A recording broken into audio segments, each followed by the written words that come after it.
புதுப்பேட்டை குதிரைப்படை பயிற்சி வளாகத்தில் குதிரையேற்ற பயிற்சி பள்ளியை அமைச்சர் உதயநிதி ஸ்டாலின் திறந்து வைத்தார். இது பற்றிய கூடுதல் தகவலை செய்தியாளர் சாலமன் வழங்கிட கேட்கலாம். சாலமன் வணக்கம். அமைச்சர் உதயநிதியின் வருகை குறித்த மேலும் விவரம் என்ன? தமிழக காவல்துறையில் முதல் முறையாக குதிரையேற்ற நிகழ்ச்சி போட்டியை சென்னை காவல்துறையினர் புதுப்பேட்டையில் இருக்கக்கூடிய குதிரைப்படை பயிற்சி வளாகத்தில் நடத்தி வருகின்றனர். குறிப்பாக இந்த குதிரைப்படை பயிற்சியில் பல்வேறு வீரர்கள் கலந்து கொண்டு இங்கு சாகசத்தில் ஈடுபட்டு வருகின்றனர். குறிப்பாக இந்த போட்டியில் மொத்தம் 8 அணிகள் பங்கேற்று 46 குதிரைகள் 70க்கும் மேற்பட்ட குதிரை சவாரி வீரர்கள் இந்த போட்டியில பங்கேற்று விளையாடி வருகின்றனர். குறிப்பாக இந்த போட்டியானது இன்று துவங்கி 22ஆம் தேதி வரை நடைபெற உள்ளதாக சென்னை காவல்துறை தரப்புல தெரிவிக்கப்பட்டுள்ளது. 2 பிரிவுகளாக பிரிக்கப்பட்டு 12 வயதில் இருந்து 21 வயது வரை உள்ளவர்கள் இளையவர்களுக்கான போட்டியாகவும் 20 வயதுக்கு மேற்பட்டவர்கள் ஓபன் கேட்டகரி என்ற பிரிவிலும் இங்க போட்டியிட்டு வருகின்றனர்.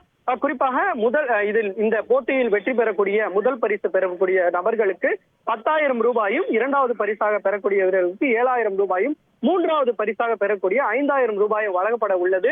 இந்த போட்டியானது தற்போது புதுப்பேட்டை மைதானத்தில் நடைபெற்று வரும் நிலையில விளையாட்டுத்துறை அமைச்சர் உதயநிதி ஸ்டாலின் மற்றும் சென்னை காவல் ஆணையர் சந்தீப் ராய் ரத்தோர், தமிழக காவல்துறை டிஜிபி சங்கர் ஜிவால் ஆகியோர் இங்கே பங்கு பெற்று இந்த நிகழ்ச்சியை துவங்கி வைத்தனர். மேலும் இங்கு இருக்கக்கூடிய குதிரை ஏற்ற பயிற்சி மையத்தையும் துவங்கி வைத்து இந்த போட்டியை கண்டுகளித்து சென்றனர். குறிப்பாக 1926ஆம் ஆண்டு முதல் சென்னை காவல் குதிரைப்படையானது இங்கு தனிப்பிரிவாக ஆரம்பிக்கப்பட்டு சென்னை காவல் ரோந்து பணி மேற்கொள்ளப்பட்டு வருகிறது. அதன் பிறகு சென்னை காவல் குதிரைப்படையில பல்வேறு மாற்றங்கள் செய்யப்பட்டு சென்னை பெருநகர காவல் குதிரைப்படை எழும்பூர்ல இயங்கி வருகிறது. இந்த சென்னை பெருநகர காவல்துறை குதிரைப்படை மேம்படுத்தவும் போதைப் பொருட்களுக்கு எதிரான விழிப்புணர்வை ஏற்படுத்தவும் இந்த போட்டியானது நிகழ்த்தப்படுவதாக சென்னை காவல்துறை தரப்புல தெரிவிக்கப்பட்டுள்ளது. இந்த போட்டியை காண்பதற்கு பொதுமக்கள் இந்த போட்டியை பார்வையிட அனுமதி இலவசம் எனவும் இந்த போட்டியை பல்வேறு பார்வையாளர்கள் கண்டு இந்த குதிரை போட்டியை கண்டு மகிழ்ந்து வருகின்றனர்.